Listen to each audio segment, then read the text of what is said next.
Lamsi. Welcome na naman sa another episode of Ang Dami Ko Kasing Gusto. Ay, nako, hindi na natapos. So ngayon, magkakabit tayo ng air filter dumating na galing Lazada. Ito siya eh. Yan siya. Para dun sa ating filter eme. Filter din siya na washable. Kabit natin siya.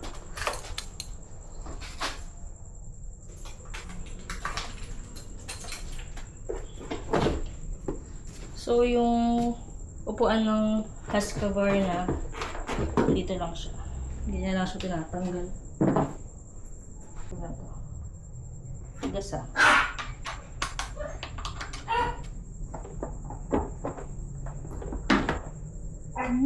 Dito pala siya.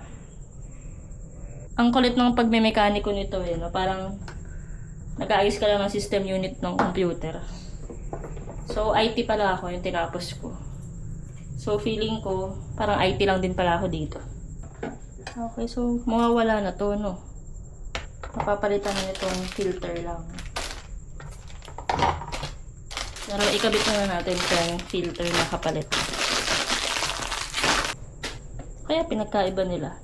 Mas malalaki yung siwang niya, ganun. Ito yung sabi sa reviews na masyado daw mahaba to. So, bawasan natin ng konti.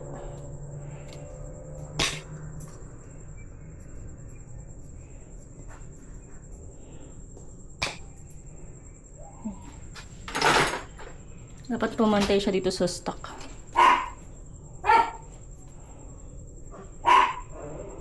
Diba ang galing? I guess it's all good.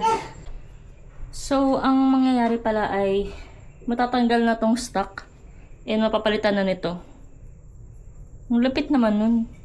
Filter lang, no? Ito wala siyang filter. Ito meron siyang filter. So, testing natin. Sabi nila, lalakas daw yung hatak. Yun, swak siya eh, no? Amazing!